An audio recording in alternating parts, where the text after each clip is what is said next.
C'est un secret, dites-le à personne. On va tous les niquer. Non, on va tous les niquer. On est incroyable. Contrairement aux apparences, ici, il ne s'agit pas de l'OM, mais alors de quoi parle Xavier Niel?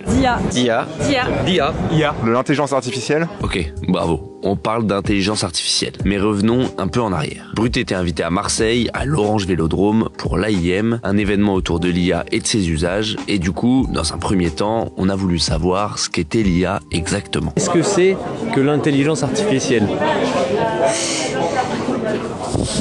Ah oui, pas si facile que ça. On a donc demandé à Édouard Grave, un scientifique spécialisé dans l'IA, œuvrant au sein de QTI, un laboratoire entièrement dédié à la recherche ouverte en intelligence artificielle, de nous donner une définition très simple. L'intelligence artificielle, c'est d'essayer de faire en sorte que les machines puissent penser et réfléchir comme des humains et donc d'essayer de copier l'intelligence humaine avec des machines. Ok, beaucoup plus clair. On a donc promené notre micro pendant cet événement et au fil des tables rondes et des discussions, on a compris que c'était un enjeu majeur de notre époque. L'IA est sans contexte la plus grande révolution technologique de notre époque.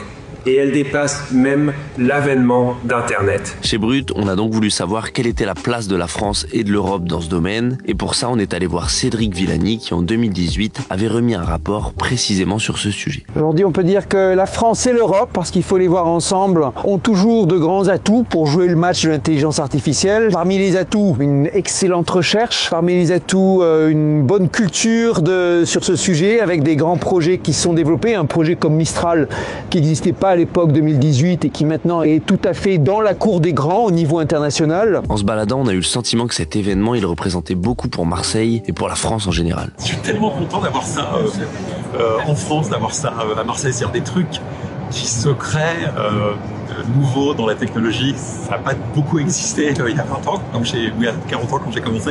Et c'est incroyable, presque improbable. L'IA, d'accord, mais pour quels usages? People ask questions, could be about anything.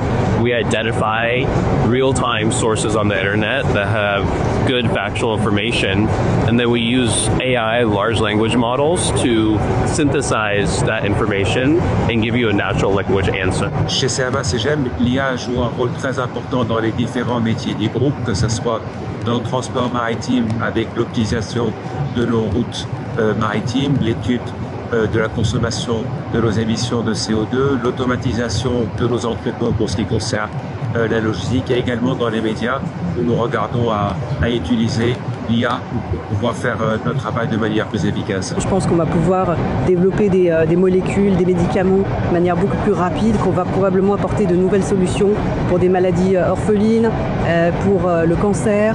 Et donc ça, j'ai envie de dire, ça sera sans doute le volet le plus spectaculaire et directement en prise avec la vie de tous les jours des gens. En conclusion, je pense qu'on est au début d'une révolution technologique et la France a réussi à prendre le train dès le départ.